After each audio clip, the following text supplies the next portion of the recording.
দিতে হবে, দিয়ে দাও। অবিলম্বে বকেয়া বেতন দিতে হবে, দিয়ে দাও। সময় সচিব করে কি কায়দাই ঘুমায় নাকি?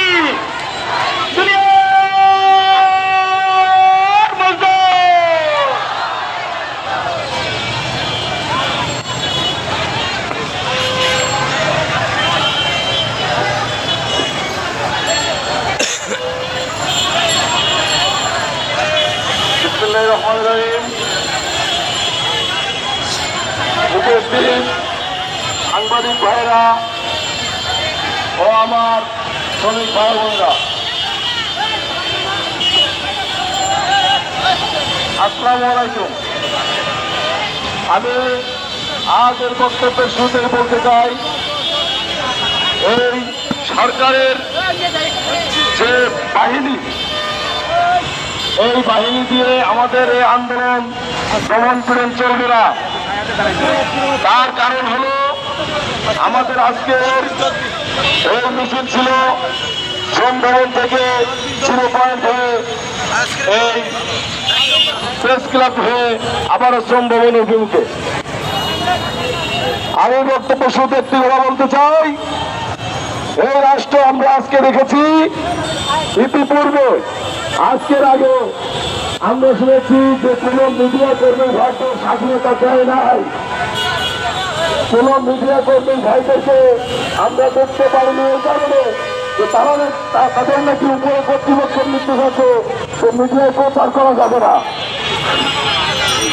সুতরাং স্বাধীন দেশে বসবাস করে মিডিয়ায় প্রচার হবে না, এতটুকু স্বাধীনতা যদি না থাকে তাহলে এই দেশ স্বাধীন নয়। এই দেশে স্বাধীনতার নামে শুধু জুলুম করা হয়, স্বাধীনতার নামে জুলুম করে আমাদের আটকে রাখা যাবে না। আমরা বলে দিতে চাই, আমাদের বকেয়া পাওনা পরিশোধ করে আমরা আজকের এই সমাবেশের এই মিছিলের মাধ্যমে এখনই আমি জানিয়ে দিতে চাই, আজ বিকেল 4টার মধ্যে যদি কোনো পজিটিভ রেজাল্ট না আসে, আজ বিকেল 4টার সময় আমি বৃহত্তর কর্মসূচি ঘোষণা করব। আজ বিকেল 3 ঘটিকা থেকে 3:30 ঘটিকা থেকে ভবনে সংহতি জানিয়ে বিভিন্ন প্রদেশের থেকে, বিভিন্ন সেক্টর থেকে, বিভিন্ন কর্মশালা থেকে শ্রমিকরা আসবেন, আমাদের এই সমাবেশে যোগদান করবেন। আমি ইতিমধ্যে গাজীপুর, সাভার, আশুলিয়া সহ বাংলাদেশের বিভিন্ন জেলা থেকে যোগাযোগ পেয়েছি, তারা বলছে আমাদের পাশে তারা থাকবে। আমরা টিএমজেড গ্রুপ এখন শুধু টিএমজেড গ্রুপ নয়, আমরা এখন বাংলাদেশের শ্রমিক, আমরা এখন বাংলাদেশের শ্রমিকদের নিয়ে কথা বলা শুরু করবো। অবিলম্বে টিএমজেড গ্রুপের সকল বাঙালি পরিষদ করা হবে। আজ বিকাল 4টার সময় বৃহত্তর কর্মসূচি ঘোষণা করা হবে। সে সকল ভাইরা আমাদের সাথে যোগাযোগ করেছেন বিভিন্ন জেলা থেকে, গাজীপুর, আশুলিয়া, সাভার, নারায়ণগঞ্জ।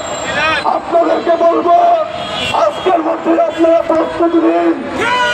আমরা যদি বিকাল 4টা বাজে বৃহত্তর কর্মসূচি ঘোষণা করি, আগামীকাল সকাল 8টা থেকে আপনারা রাস্তায় নেমে পড়বেন। সুতরাং আমাদের দাবি না আদায় হওয়া পর্যন্ত আমরা রাস্তায় থাকবো ইনশাআল্লাহ। আমাদের কোনো ভয় দেখিয়ে রাস্তা থেকে বের করা যাবে না। বাংলাদেশের শ্রমিক এখন এক হয়েছে।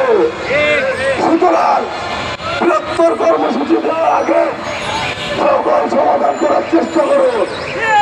যদি আজকে বিকাল 4টার মধ্যে পজিটিভ করে টিএমজেড জন্য না আসে, সঠিক সময় আমি সাংবাদিক ভাইদেরকে আমন্ত্রণ জানিয়ে রাখলাম, সামনে বিকেল 3:30 থেকে সংহতি সমাবেশ থাকবে। আমি শহীদুল ইসলাম সেখান থেকে ঘোষণা করবো আজকের আগামীকালকের বৃহত্তর কর্মসূচি। আপনারা যারা যেখানে সাংবাদিক ভাই বন্ধুরা আছেন সকলে 3:30 থেকে শ্রম ভবনের সামনে অবস্থান করবেন। যদি